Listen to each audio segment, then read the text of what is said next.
Hi, it's Jared from Strongroots Farm. On our farm and on our YouTube channel, we post a lot of cattle videos. It's really a main source of our income of our farm. It's the major production of the acreage, so we use more acres for cattle than anything else. And through my channel, through comments, through emails, I've come to learn that there's a lot of questions about profitability. There's also a lot of negative myths. So people say you have to have 150 head to make any kind of a profit. There are people that say you can clear $1,000 an acre. So those are obviously two ends of the spectrum. Today we're going to go through this. What can you actually make on cattle? What is the profitability margins? What is the best way to earn a small profit or a profit on a small farm or a homestead? So I'm not talking about a large cattle ranch with 4,000 acres. Today we're talking small farming profitability. We're going to go through all these numbers. This is a data-driven video. So I'm going to take you through classroom setting. We're actually going to go to a classroom, work it out on the whiteboard, and I want to show you the actual numbers with actual facts. Stick around. We're going to go through it all. Welcome back. Thanks for joining us. Today, we're going to go through a financial scenario. And so I'm starting with this disclaimer that there are many different models, many different methods of earning income with cattle, and many different philosophies. So today, this is a made up scenario. Now, it could be viable. It could be an actual person that lives across the street from me in the Midwest, Georgetown, Ohio, and it could work this exact way. But markets changed. Buying a cow is like buying a share of stock. The cattle market goes up and down just like stocks. There's just as much risk, and there's a risk in every model. So I'm not saying today that this is the way you should be profitable. I'm not saying this is how you do it. I'm going to go through this scenario and teach you how to run your own scenario in your own market, in your own area. That is the best way I can answer this question versus saying I'm right, everybody else is wrong, and this is how you do it. I'm going to show you this is how you figure it out and see if your model will work for you. So let's get started. All right, so we're in the classroom. You've bought a farm, and I said this is a made up scenario, but this is actually a farm scenario that I consulted on, and some things are changed just so it's not particular to the person. And I'm not telling you their name, that kind of thing. But today we'll do actual numbers on this farm. So you've bought a farm. If you are at the place where you want to buy a homestead or want to buy a farm, I will put videos down in the description of how to start a homestead. I'm doing a series right now, and we have video 1, 2, and 3 done. All of those first 3 parts are prior to this purchase. So you've got a farm. I'm calling it 21.6 acres because that's what we had before. But really, there's only about 20 acres of pasture. So in this scenario, you know the size of the land. There's a house. There's a little detached building for your car, but not a huge shop yet. And there's kind of an old barn. This used to be an old dairy farm. So there is a place for cattle to run in on this side over here. And I don't know how well you can see it on camera, but we have a dotted line here for a gate. We have 2 gates here.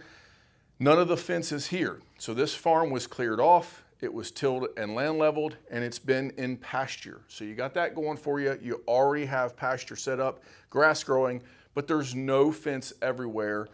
Have a little barn. You have a house that's pretty decent, needs a little bit of work. But that's kind of where we're starting in today's scenario. So this video is just about cattle. So we're going to pretend that when you move to this farm, your only goal as you start is how quickly can we get cattle. We're not saying that that's the first thing you should do with homesteading, but you decide you want to put fence all the way around this and then 1 strip down the center. You've been watching videos, and a lot of people have said that is the best thing to do. This farm was perfectly square because we're in a dream world. And so each side was about 933 to 935 feet. And a square gives us that 20 acres. In order to fence all the way around, to fence around our house here, we've got 1 paddock around the barn and down. We're going to end up with about 5,500 feet of fence. Now, if I build fence, the cheapest I'm able to build the fence myself is somewhere around $3 a foot the way I build it. This could be cheaper, could be more expensive if you're hiring it done. You can choose this number, but that means to start, just to put fence in, and we're doing the labor and we're using our equipment, not renting equipment, we're gonna have about $16,500 in equipment or in fence. Now in this scenario, the people wanted to rotationally graze. They've been watching videos. And so in order to finish this up, we bought 4 gates, 250 bucks a piece. We got 1,000 bucks. They had water to the barn, but they wanted to put water all the way down the center of their pasture. All that footage, they had water hydrants. They actually wanted actual hydrants about every 200 feet. That cost around $2,000. They wanted electric fence, so they bought a charger that I recommended. They also put a bumper wire all the way around all of this fence with insulators and all of those things. So they had $1,000 in electric fence, grounding rods, all the things that go along with that. And then since they wanted to rotationally graze, a couple reels, a couple rolls of poly wire, 100 stakes, they spent $500 on their beginning budget there for temporary fence. Next, they had already purchased a little bit of equipment. So they had bought into this idea that they did not need a tractor, which is good, which is fine, whatever you decide there. But they bought into the Greg Judy bale and roller, and they paid $4,000. So I've looked these things up. They're about $3,300 to $3,500, and then shipping and getting them. But they paid $4,000 to get their bale and roller, a brand new one. They bought a used four-wheeler or quad or whatever you want to call them.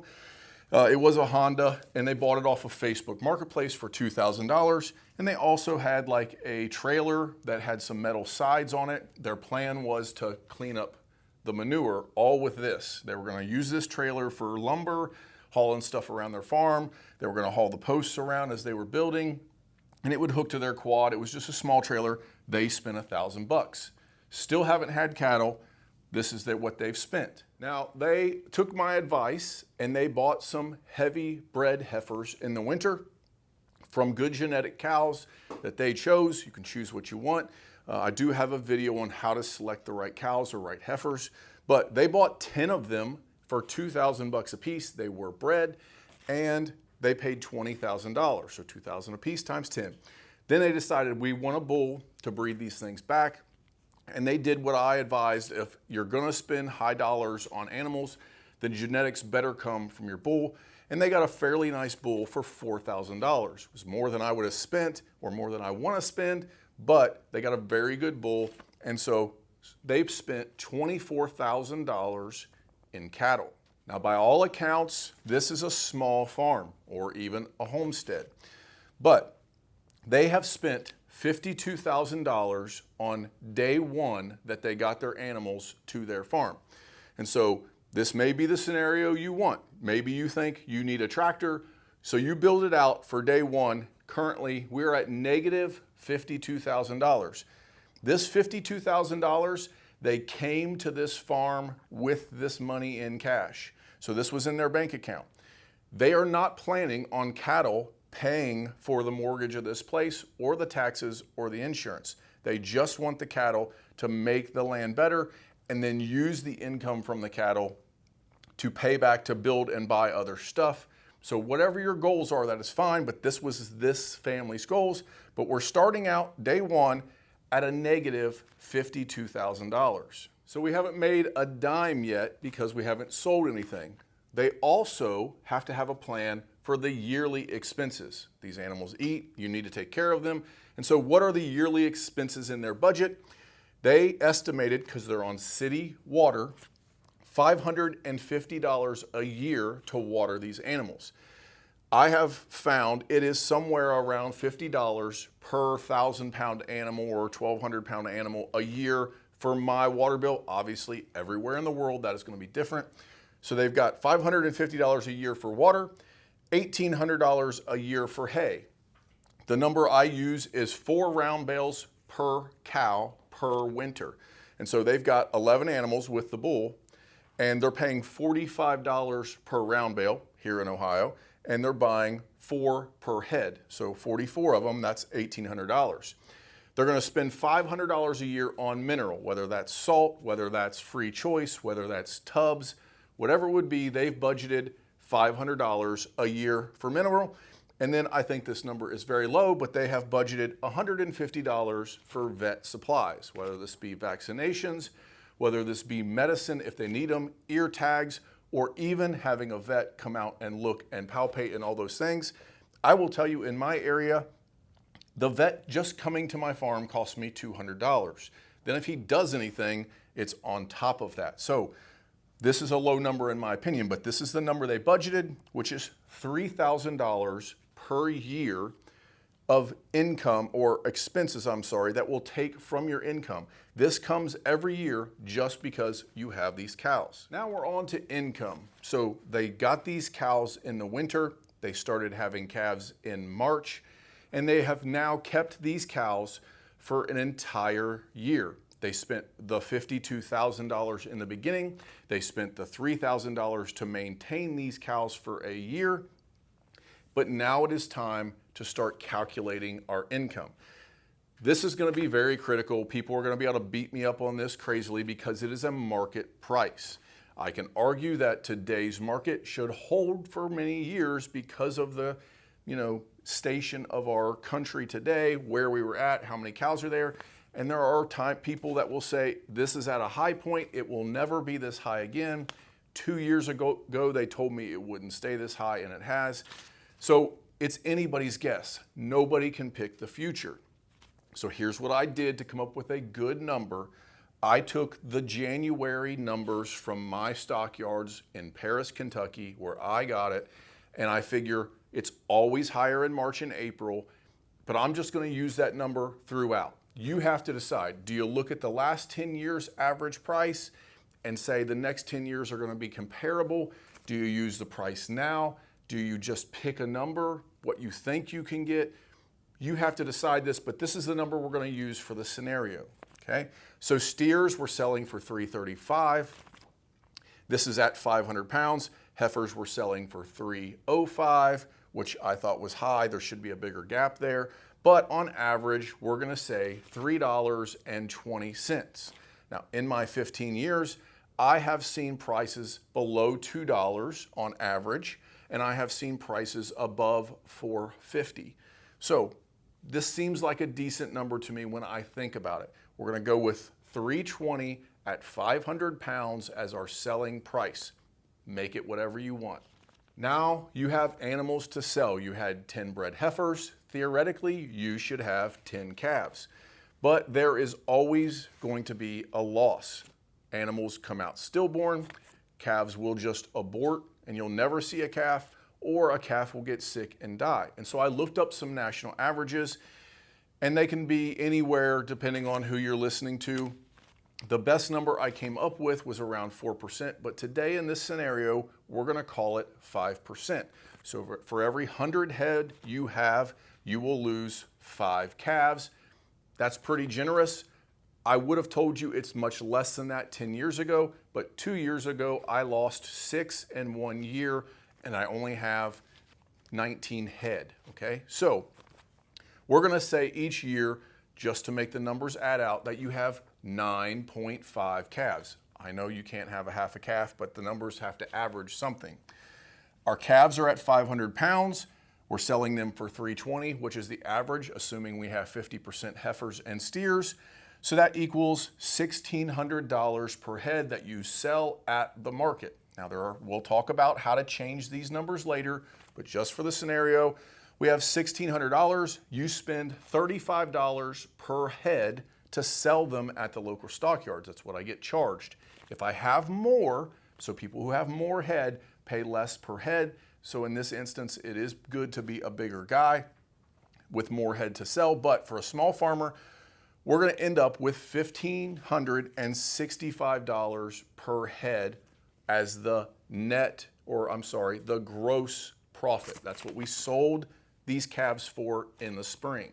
So you sold 9.5 animals, because we're averaging, for $1,565. You've got $14,867 minus the $3,000 a year cost that it takes to maintain these animals, and you had to pay $300 to haul them to the stockyards. You don't own a truck or a cattle trailer yet. This family doesn't. So they're paying $300 to haul that load to the stockyards. So their grand total of gross income for the year is $11,567. This is the number we're going to start with. Okay, assuming this all works out and you can actually make $11,567 a year net profit. Year 0, we started at a negative 52K and we worked down through the next decade. And you can kind of see the numbers here. So 40, 28. By year 3, we have negative $18,000 because that year I said every 3 years there's a $1,000 mistake. Whether that is the winter is longer and you have to buy more hay, or a cow busts a gate, or whatever, that is super conservative. There's many mistakes going to happen, especially because you're a new farmer. But to fool along with the scenario here, year 4 we're at negative 6,000, and year 5 we finally make a profit. Their goal was when they made a profit, they were going to buy a better four-wheeler because the one they had was beat up. So they spent $4,000 on a brand new quad that year. For them, it was a used one, but it was very nice, four-wheel drive, all those things. But they still maintained that they are $800 ahead year 5. Go all the way down to year 10, and they are $57,567 as their profit for raising cattle in this scenario. No tractor, just a four-wheeler, bale unroller. And let's talk about how you can do that. How is it possible to even get through farming without a tractor and all these things that people say you need? If you will watch the first 3 videos of starting a farm, you will realize some of the things that I tell you about building community. And so in this scenario, they have a guy across the field that is their friend. And he suggested they buy this farm. He has multiple tractors. He's been farming for a long time, and they buy hay from him. He brings it and delivers it across the street with his tractor. They can use his tractor for settle things. They let him use his tractor to build their fence with a post driver. So they save some money in the initial purchase of this farm and building of this farm in that initial 52K because they had a friend and they made community with people around them that were like-minded. The other thing is that once a year, he allows them to use his tractor and his manure spreader to clean out their barn. It's low, so he can't get his equipment in it, so they clean it out by hand. They clean that barn out by hand. They spend 2 or 3 nights shoveling and pitchforking by hand, and they spread their manure. 4 or 5 manure loads a year is what they've told me. And so this is where they're at with this number, and that's how they're able to do it in this scenario. Obviously, you're going to change all these things to fit you. But I want to talk about this now that we're at year 10. Where are we actually at financially? So at the end of the video, I'm going to talk about changing numbers in this scenario and why this doesn't work, mainly because I got an email from a CPA who watched one of my how to start cattle farming or ranching, if you want to be semantics there, with that. He does taxes for farmers and he says none of them ever make any money. He doesn't know why anybody would ever start raising cattle. And I am now showing that there is a profit of $66,000 after 10 years. So how did I get to that? Well, the original $57,000 from selling our calves every year. We didn't have any major mishaps. We had very low equipment. And at the end of the 10 years, because now our cows are 12 years old and our bull is 12 years old, and they didn't cycle them all out, so they didn't sell some cows when they were 6 and 7 and keep back some heifers. They decided to sell them all and buy new.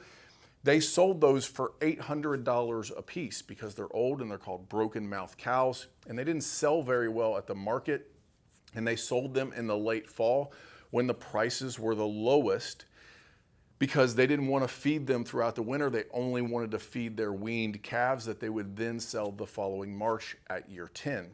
So they got $8,000 for those 10. Well, why did they only have 10 when they had 10 cows and 1 bull? Because that year 10, after she had her calf and had started to wean her calf, they lost 1 cow. So I like this in this scenario because on average, a 10% loss in 10 years or a 1% loss a year of cows, that's a pretty low number, but that's what happened. And so they sold those, completely got out, and they had a profit of $66,000 $670. Now, I want to put that number into perspective. So their total cattle profit was $66,000, like we said, but they invested $52,000 year one before they ever had cattle. And they didn't use any cattle profit to make improvements on their farm with this number in this scenario. They also did not use any cattle profits to pay taxes, to pay the mortgage, or to pay anything else than what the cows were using. So the water bill was only for their cows. They did not write off the water that they used in their house and all of those kind of things. So understand that number, there's a lot of things that come out of that number on a traditional farm and farm tax accounting. But they invested $52,000, and I want to put that into perspective. If you would have took that $52,000 10 years ago and put it into a high interest savings, I looked up this number. There is a bank in my local area that is offering 4.99 on a high interest savings account. No risk, put it in, leave it sit. You would have ended up with $85,000 by doing nothing and sitting on your butt and letting it grow in a savings account. Now, if you'd have done Dave Ramsey, and this family did, they were a financial peace university. I like Dave Ramsey. I don't do all of his stuff, but I like him. He says you should gain on average 12% in your 401k or your investment account. Now, this guy had maxed his 401k with his job every year at $21,600 right now. And so he did not have any more ways to invest other than starting a personal account. So he thought he was financially good enough to enjoy his family. That's why they made this decision. But had he taken that $52,000, invested it at Dave Ramsey's 12%, they would have made $158,000 by letting it sit in the market on a 12% average. I will tell you, in the last 22 years of my investment accounts, I have never made under 12%, except for the end of the year 2021 and 2022. In those years, I did poorly, but every other year since 2005, I have made more than 12%. Does it put that in this perspective yet? Be harsh. I'm not criticizing anyone. I'm not looking to offend you. Don't get mad at this video and turn it off because of the statement, because this is what you made. And there are many reasons to raise cattle. Obviously, I raise cattle, and I know that this is the number. I made the video, right? So why does my CPA say that no farmers that raise cattle make this profit when I'm showing that it is possible? Are my numbers wrong? I think they're high right now because of the market and the number I'm using, so this is not every year. But on average, I think I'm pretty close if you did it in a minimalistic way and you had very low issues. So no cows or crazy wither or all the things that can come about. You got good stock and you were lucky. This could be your number. So why are farmers not making money? So I'm going to show you some of my numbers. If I would have done it this way in a decade, I could have made $66,000. But I have a $33,000 tractor that I bought for my farm. I also have a $6,000 cattle trailer. I bought a $15,000 John Deere excavator. I've spent at least in the last decade $5,000 in different tools and fittings and things that break, and I've built stuff onto my barns, and I spend an average of about $1,000 a year in fuel on my truck to haul all these animals, to haul equipment in my tractors, moving hay, all that kind of stuff.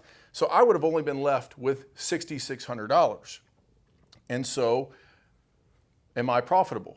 I'll tell you that yes, I am, but I write off a lot more than this. So if you watch my Farm Tech Friday videos and you're buying the stuff on my videos, this number quickly dwindles down when you purchase stuff that you don't need, or when you purchase stuff and it's a mistake, you made a mistake, you broke something, issues happen, and you're buying belts and you're buying clothing. I can write all of that off on my taxes, and I do. And so this number quickly dwindles. But if you're arguing about this number, another factor I want to tell you is the longer that I've farmed, I've been able to raise my value on what I have sold. So if you didn't like that 320 number, if year 1 you sold your 9.5 calves, but by year 3 you started butchering meat and able to sell those for more, you were able to sell better genetic heifers, different things, I've been able to raise my value. And so I'm gonna say that this number is pretty accurate. In fact, I've ran it by a few other friends in my local area, and they say, your numbers sound pretty legit for here in Ohio and what we're talking about. But because I write off a bunch of stuff to the tax guy, I look like I lose money every year. And if you get involved in spending this kind of money on stuff, this number will dwindle very, very quickly.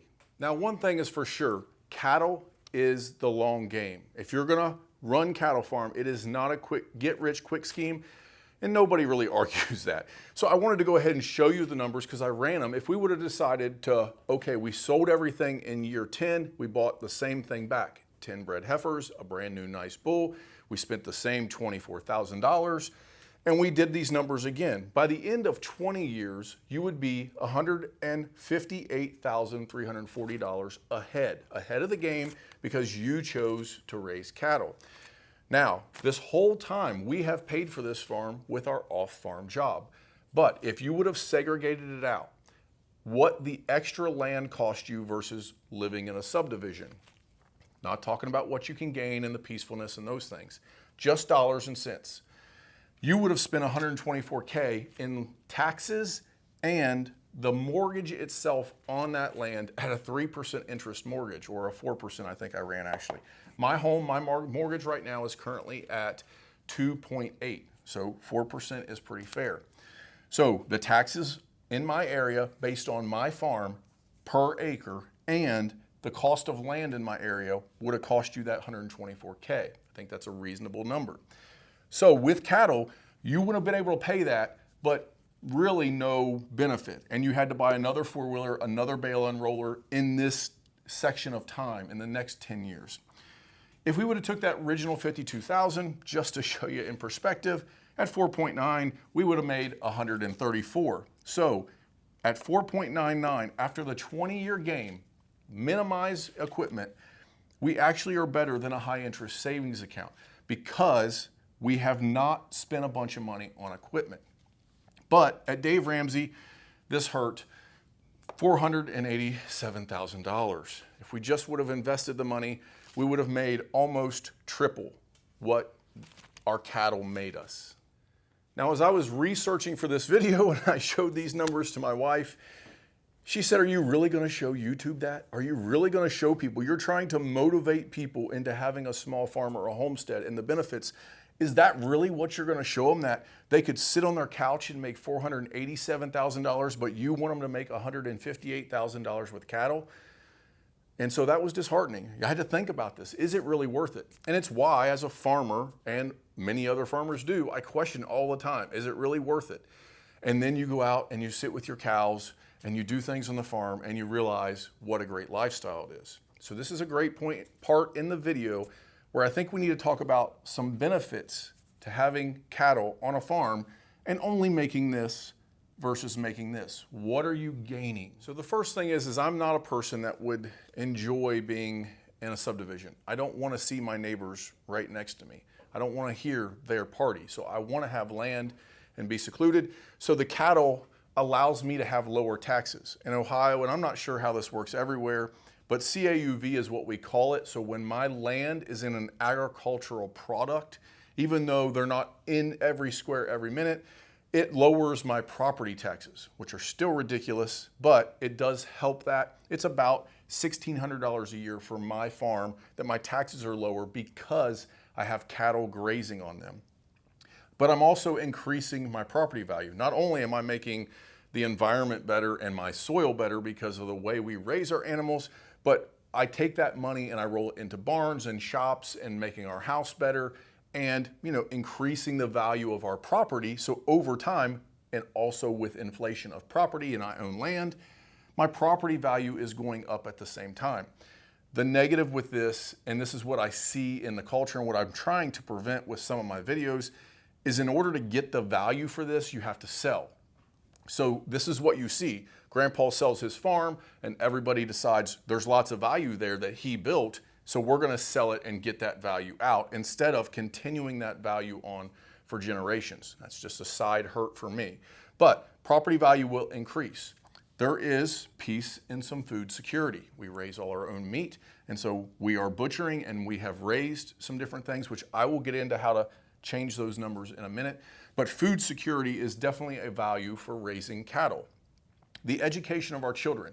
So not only 4-H, FFA, and those kind of programs, but just having our kids out working on the farm. They're learning a work ethic.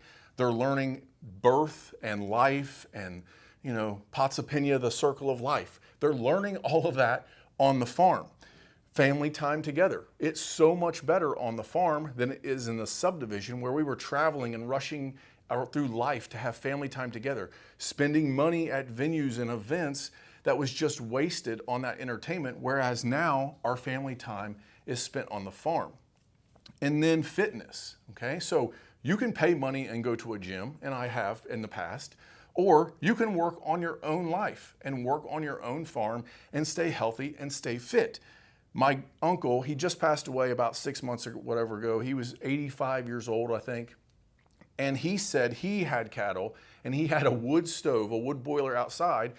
And I asked him, why do you have these things? You don't need to prove anything to anybody. Your kids have gone on. Why are you still doing it? And he said to me a profound thing. It gives me a reason to get up and exercise every day. It gives me a reason to get up and go do things, and it gives me a joy. And so there's peace, joy, and health and fitness into this. And I want to talk a little bit about that point as it comes to centennial people, people who live above the age of 100. Sardinia, which is in Italy, is actually the #1 place in the world for centennials, people that are aged over 100 years old. Now, most people will tell you that they don't care to live to 100. And I have heard it said that nobody wants to live to 100 unless you're 99. And that's kind of how it goes. People want to spend as much time on the earth as they can and with their family. And so things that come, these characteristics of these centennial people, one of those is exercise. Another is peace of mind and security. And so I've actually lived in Sardinia, and I often go to Paris. Now, that's Sardinia, Ohio, and Paris, Kentucky, but in the same aspect, my farm gives me these same things that other centennials have. Now, I will tell you, living on a farm, break my back, we work hard, all those kind of things, it can shorten your life, especially if you're dealing with big ag and chemicals and carcinogens and things. But raising animals and doing it in the way that we do, I'm hoping that it extends my life, but it definitely has these value points to us. Now I want to talk about how you change the numbers, what I've been promising the whole video. So we had the numbers of the income, how do we sell our animals for a higher price? We had the numbers of expenses, how do we lower that number and change our P&L, how much we actually make? I will tell you that I've put this first because most people spend most of their time in this avenue. They think in order to have a higher income, I need to do more and get more money in. That's how you get more income on your farm. So they buy more cattle and they end up overstocking, or they get specific breed stock, high genetic stuff that they think, whether it's show animals or registered animals, and they think we're going to be able to sell those for a higher price. Remember, we're talking small farm or homestead. So they're thinking we're going to have some fancy breed stock that everybody in the nation will want, and we'll be able to sell those for more. They sell meat direct to consumers, straight from the farm. You can sell meat and have a bigger profit margin on your animal. But remember, you now have to keep that animal for 2 years instead of selling that calf every year. And by keeping that animal back, it's less cattle that you can have that will have calves because you need more land to feed that animal for the second year. And there's more products. So people will start, as Salatin says, stacking fiefdoms. They'll have chickens that fall behind their cattle. They'll have sheep in the same herd. They'll change animals. And they'll make decisions on things based on what the next trick is. The other thing that I didn't list, but it's kind of a scam, is where people change things. They go for the next new idea. And if you saw these numbers work out, it took 5 years to be profitable and really 20 years to get doing the same thing over and over before we ever got what we could make in a savings account. Farming is the long game, and if you're constantly changing things, going for the new, home run hitter, and you're never satisfied, those things will hurt you. That's what people I see doing more than on this side. So what else can we do? Well, we can lower our fencing costs. How can we do that? Well, we can space out posts. We can look into timeless fence posts. We can look at better ways of building fence. Do we really need that $3 a foot woven wire, or can we go with 4 strands of high tensile because we're not going to have goats and sheep? We just want cattle. Find ways to decrease your fencing. Use spring gates instead of a $250 gate. You can use a 20 gate, all of those kind of things. Decrease labor. So do things yourself. Stop hiring people to build your barns and build your fence and fix your tractors and those kind of things. Learn to do stuff yourself. Stop hiring people to do work for you. I'm not saying to do that. I'm just saying that is one way that you can decrease the cost. You can decrease your water bill. So you can dig a pond and see if that pays out over time. You can tap into a spring. You can have a well dug and then get off of that water bill, and will that pay you back? You can decrease your costs for hay by doing better rotational grazing and stockpiling grass and winter grazing on those things. And so, yes, you might have a few less head, but will it pay you back in hay? So these are some things you can do. And the most important one I think on this is learning to barter within your community. So I get some free hay by bartering, meaning I go and help people. So I have 3 boys, they're pretty strong boys, and I'm strong and still able to do it. My wife can drive a tractor, and it's kind of hard to find farm work every now and then. So I will go and help people do their hay. I own 0 hay equipment, but if I do it, I can barter and get some free hay, lowering my hay costs. So there's all kinds of different things you can do. When you're not working on your farm, you can do other things on your farm that I call farm services. So whether that be excavating, whether that be mechanicking on other people's equipment, whether that be welding projects and building your own tools, build your own bale unrollers, build your own equipment that you can then sell, whether it's woodworking, all these kind of things that you can do in order to increase profits, but you do it by decreasing inputs. I think if you focused more over here, how do we decrease our inputs? The profits would be higher than how can we make more? How can we make more by putting more labor and more work? When you add more cows, you add more problems. You add more hay. When you add fancy breed stock, you're now at a higher risk. Okay? When you add meat, now you have another dynamic on your farm. I spend a lot of time moving meat, talking to people, weighing meat, selling stuff. Now, it has worked for us, and that's what we do, but there are disadvantages to everything here. Does putting something extra in the income column cause you to have to buy that tractor? Cause you to have to buy a bigger building or build a bigger building? So I see too many people focusing on how we can make more instead of how can we decrease our inputs. Lastly, I want to talk about either another myth or whatever you want to call it, but it's another statement that I often hear. In fact, it came from a comment that said you have to have 150 head to ever make a profit in cattle. The big guys always win. It's all about the big guys. You can make more profit with more animals and selling more. Well, here's where this comes from. When I take 4, 6, 8 steers to the market, I sell for the average price of the day. But the guy that was able to bring in 40 or 38 at a time, a trailer load, his price is significantly higher. Now, what does that mean? It's about 20 cents higher. So if I sold today for $3.50, he got $3.70, $3.75 for each one of those animals. They were the same as my animals, but he got more money because he was able to fill a truckload. Okay, that's how this market, how these auctions typically go. The other thing about that guy, if you have that many animals and you're bringing them, you've probably been around and you know what you're doing enough that those buyers trust you better, okay? So there's something to be said about having more, but it has brought this stigmatism that in order to win, you have to have more. And here I'm gonna tell you how to break that. So to run through a scenario that happened this week, there was a guy that brought in a complete trailer load of what they call fats. So 1,200-pound steers ready to go to the market, ready to go to butcher. They were all fat. They were really probably around 13 something. And you'll see these every now and then on Facebook, these auctions that go on. And these guys get this big price because they have a trailer load of nice, healthy fats that are ready to go to a butcher that can then be pushed out to our grocery store through the market. So we're gonna say that he got $2, which he did this week. And he had 120 head. Okay, so the big guy wins. The rest of the market was getting $1.78, I think, which is a little bit less. But on head price, he gained $2,400 a head, and he had 120 head. The big guy wins. Well, let me show you what I can do.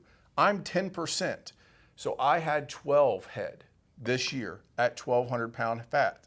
Now, I raised mine on grass. He raised his on grain. He got there a little quicker. I was a little slower, but this doesn't really matter. If you can sell grain-fed and that's what you want to do, fine, but we raise grass-fed meat. I sell a full steer at butcher for $4,000.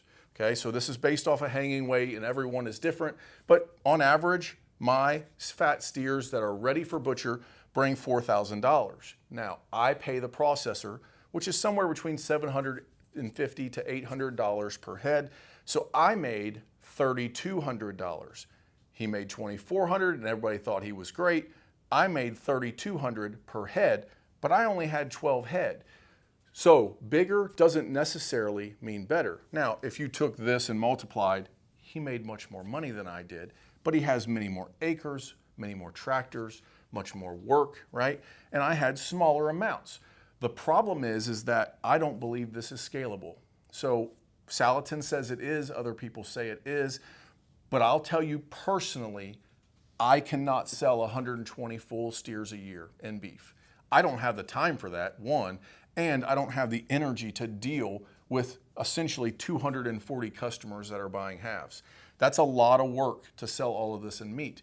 So for me, getting bigger is not necessarily better. I'm able to stay small, and by staying small, I can maintain the work and maintain a job and get a higher profit margin. Not alone that, but I'm building community because I have now 24 customers this year. I service their meat for their family, and that brings on a piece to me. Whereas this guy shipped them and they're gone, and he has peace because he's got 120 animals not on his farm and he doesn't have to deal with them anymore. But those customers are constantly coming back to me and telling them how good stuff is. Now, it's a lot of work for us. There's other things involved, but by staying small, you can actually bring a higher profit margin per head, but it is much lower. He has more land. He has more tools. He has more everything than me. He's gonna make more, but I'm making more per head. Well, there you have it. Thanks for watching. Please hit that like button. I'm a cattle farmer, not an artist. Subscribe, follow along with us, but I wanna hear your comments. Is my numbers ridiculous? Am I way off? Beat me up, I don't care. Let me know what you think, or do you think, hey, I see your scenario. Thank you for going through the process, and that's really what today's video was about. So I wanted to show you numbers, and I had to come up with the best numbers that I could because I can't predict the future of the market. And so that's the number I used. So you can choose how you want to do it, how you figure out what you're going to do and what number you're going to pick as you make your plan. But either way, the principles are still the same. Buying more tractors is not going to make you more money. Finding more to write off is not going to help your farm overall be profitable. You're just buying stuff to not pay taxes. So let me know what you think. I appreciate everybody watching. I hope this video helped you. Until next time.